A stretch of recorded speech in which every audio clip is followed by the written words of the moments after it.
ایران به لحاظ گردشگری سلامت دارای مزیت نسبی است و یکی از حوزه‌هایی که خیلی میتونه رونق بده گردشگری ایران رو حوزه گردشگری سلامت. گردشگری سلامت از فرصت‌های ارزآوری در ایران است. طبق اعلام اداره گردشگری وزارت بهداشت فقط در 9 ماهه امسال 1,500,000 گردشگر خارجی با هدف درمان به کشور آمدند.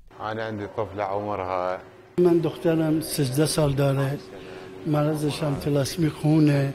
رفتیم اردن، رفتم ترکیه، میخواستم برم ایتالیا، گفتیم مطابقت نداره. بس شنیدم تو ایران هست، مدارک فرستادم اینجا تو ایران، گفتیم بیا. الحمدلله حالا هم عملش کردن و خیلی راضی هستم. جول من دولة العراق إلى دولة الإسلامية إيران.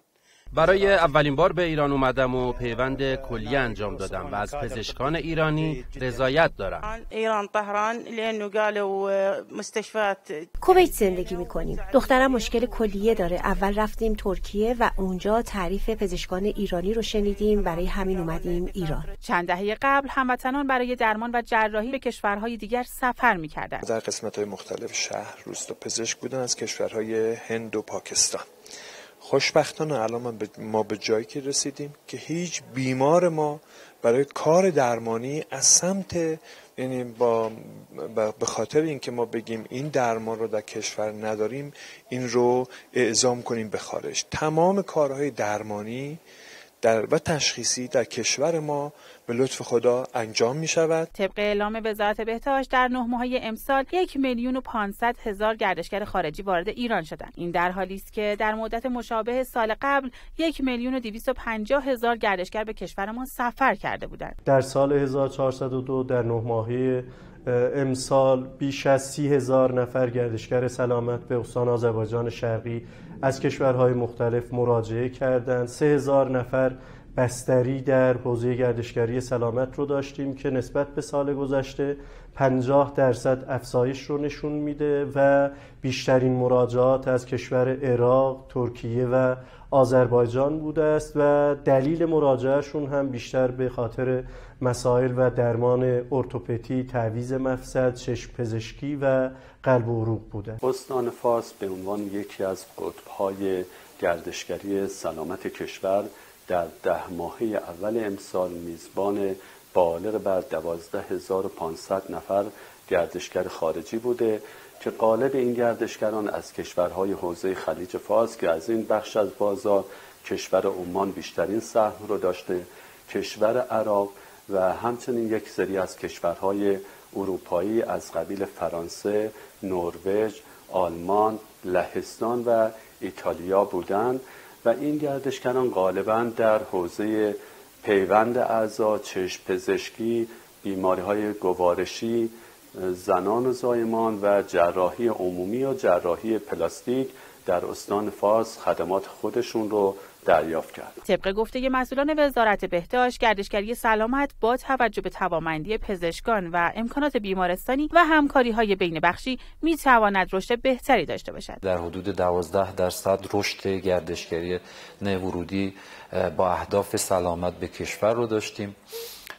کشورهای هدف ما بیشتر کشورهای مثل عراق، عمان، آذربایجان، افغانستان، پاکستان و تعدادی از کشورهای حوزه خلیج فارس هستند.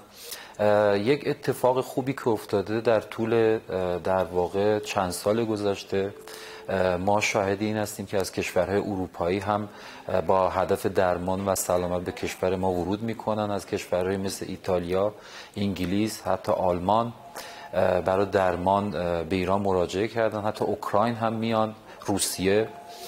ما آمار داریم هر گردشگر سلامت که با هدف درمان به کشور میاد به طور متوسط چیزی در حدود 1,500 تا 2,000 دلار خرج میکنه که اگر این هزینه رو در کنار بقیه بخشا بسته سفریش در نظر بگیریم مثل اقامت، ترانسفر، راهنما و اینها، چیزی در حدود 2,500 تا 3,000 دلار هزینه میکنن.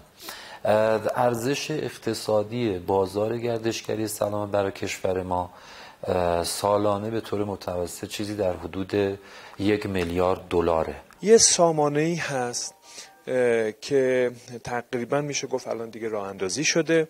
سامانه به این شکل که مریض پرونده پزشکیشو وارد میکنه، آپلود میکنه با هماهنگی وزارت خارجه و وزارت میراث و وزارت بهداشت و این پرونده ها توسط پزشک معالج بررسی میشه و اجازه ورود به بیمار داده میشه و در این مسیر مریض بیمار وارد میشه، در مرکز درمانی خدماتشو میگیره و مرخص میشه و این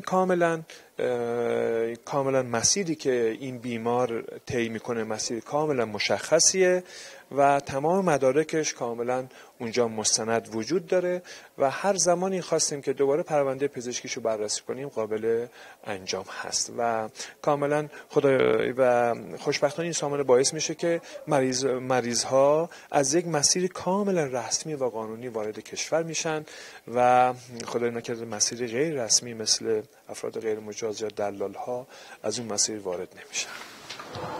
280 مرکز بیمارستانی در ایران مجوز گردشگری سلامت رو گرفتن که با افزایش این مراکز درمانی هدف دستیابی به جذب 2 میلیون گردشگر خارجی در کشور است.